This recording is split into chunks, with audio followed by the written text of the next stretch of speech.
Welcome to Headlines from the End Times.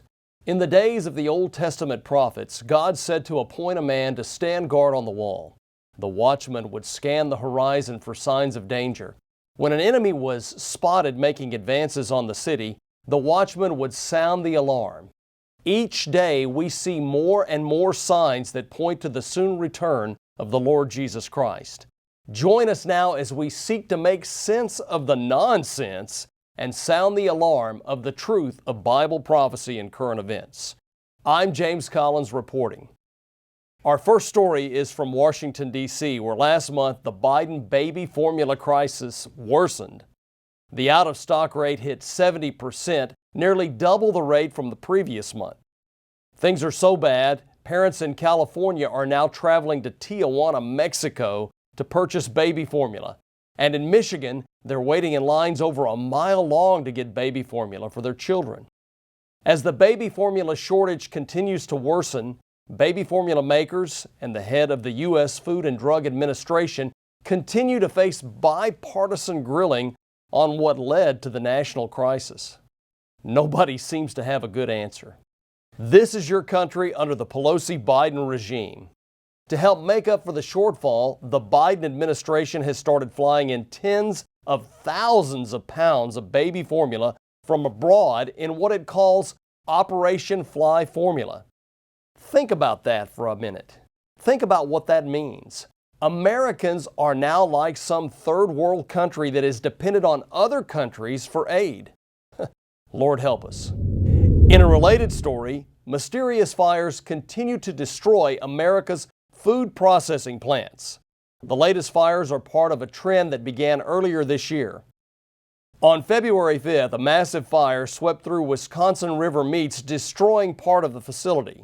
On February 22nd, the Shearer's food plant in Hermiston, Oregon caught fire after a propane boiler mysteriously exploded.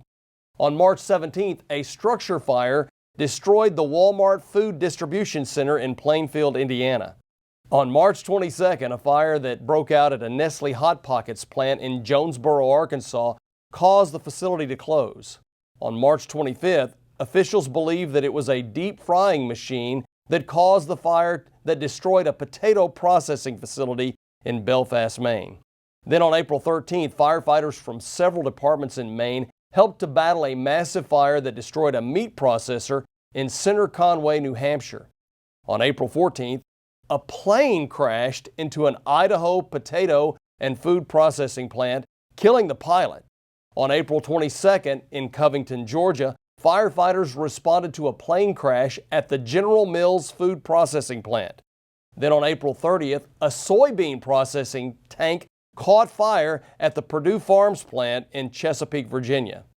So far in 2022, over 30 food processing plants have been closed because of so-called accidental fires. Are we supposed to believe that what we're witnessing is just one tragic accident after another? We aren't supposed to see any sort of pattern, and we aren't supposed to ask any questions at all? People sure are getting careless these days because accidents keep happening time after time after time, and all of this is taking place at a moment in history when we're being told that we're about to enter an absolutely horrifying global food crisis.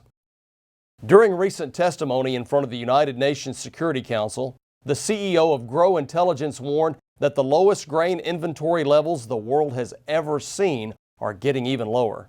Sarah Menker said, quote, "It is important to note that the lowest grain inventory levels the world has ever seen are now occurring while access to fertilizers is highly constrained, and drought in wheat-growing regions around the world is the most extreme it has ever been in well over 2 decades. Similar inventory concerns also apply to corn and other grains." Close quotes. In other words, there isn't going to be enough food for everyone. Now, I'm not the one saying that 1/5 of the global population is heading into poverty and hunger. It's the United Nations that's saying that. Our last story today comes to us again from our nation's capital, where President Joe Biden recently signed a law mandating that all new vehicles sold after 2026 must be equipped with electronic kill switches.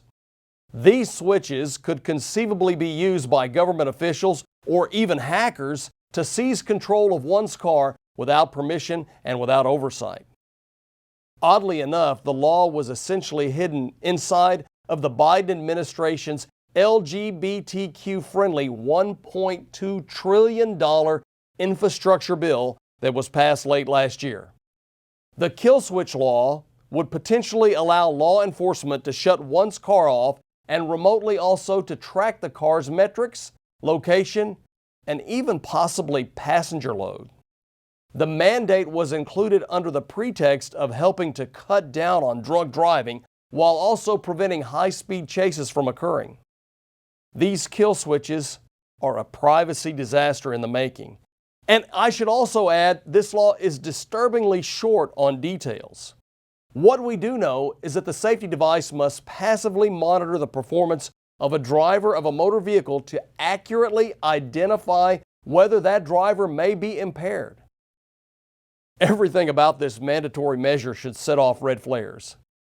If and when this law is enacted, why shouldn't the federal government seek the same control over bicycles, skateboards, scooters, or even snowmobiles? And what about refrigerators?